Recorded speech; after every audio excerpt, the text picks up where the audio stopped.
ബാലേന്ദ്രന് സുഖം തന്നെയല്ലേ? എന്ത് സുഖം.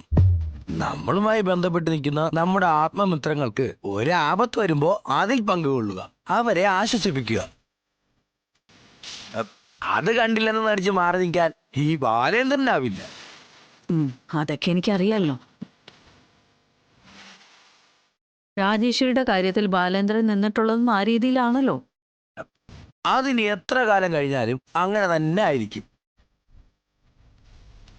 പിന്നെ ഞാൻ വന്നതേ, അളിയൻ ഈ അടുത്തെങ്ങാനും ഇങ്ങോട്ട് വന്നായിരുന്നോ? എവിടെ വരാൻ?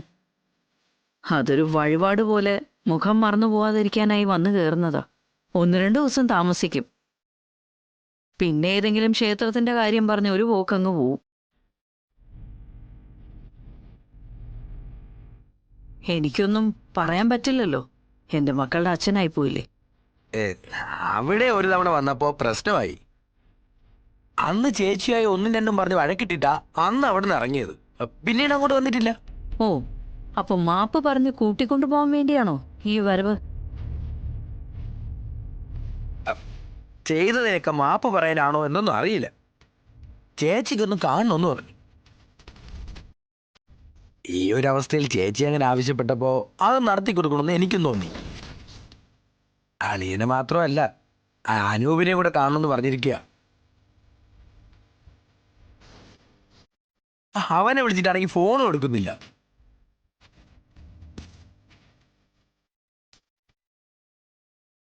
മാമനാ, എന്റെ അമ്മയുടെ ആങ്ങള.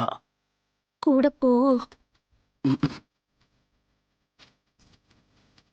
ഞാനേ എന്താ പറയുന്നതെന്ന് നോക്കട്ടെ.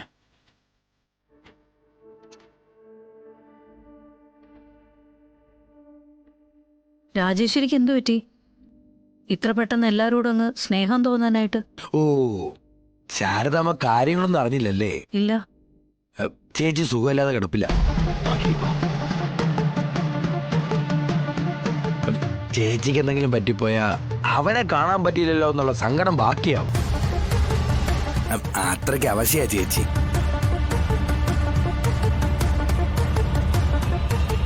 നടന്നു വന്ന വഴികളിൽ ചെയ്തു പോയ തെറ്റുകൾക്ക് പ്രായശ്ചിത്തം തേടുന്ന ഒരാളുടെ മുന്നിൽ ഈ വാശിയും വൈരാഗ്യം കാണിച്ചിട്ട് എന്താ ഫലം? അവനെ കാണുകയാണെങ്കിൽ ശാരദാമ്മ കാര്യങ്ങൾ പറഞ്ഞൊന്ന് മനസ്സിലാക്കണം. ചേച്ചി വന്നൊന്ന് കാണാൻ പറയണം. രാജേശ്വരിക്ക് ഇങ്ങനൊരു വൈയായികമുള്ള കാര്യമൊന്നും ഞാൻ അറിഞ്ഞില്ല. അനൂപിനെ ഞാൻ പറഞ്ഞു വിടാം.